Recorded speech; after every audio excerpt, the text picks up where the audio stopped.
sang mga manok kun aga, magunat-unat dali kay mga pitan. Diri sa banwa kagning mabugnaw nga kaagahon, aton suguran ang adlaw nga mayuhon. Diri sa ilog akon banwa, puno sang istorya kag matahong nga kultura. Ginahuman sang 15 ka barangay, kag pumuluyo nga nagabuligay.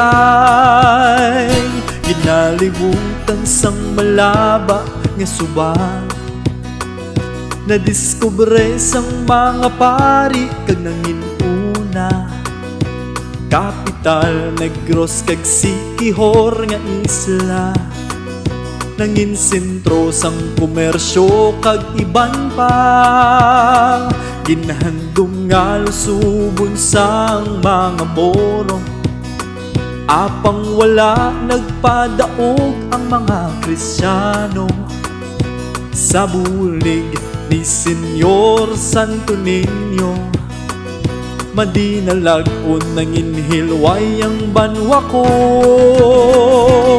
Diri sa ilog akong banwa, nangin unang kapital Negros kag Siquijor nga isla. Diri sa ilog dilawan ta, nanari-sari nga seafoods, labi ng saboroso nga talaba. Diri sa ilog magpangesta, saksihan na din agon selebrasyon nga masadya. Diri sa ilog maglagaw na, sa matahong pagpalangga kunga banwa. Isda, alimango kag lupon, saboroso nga tal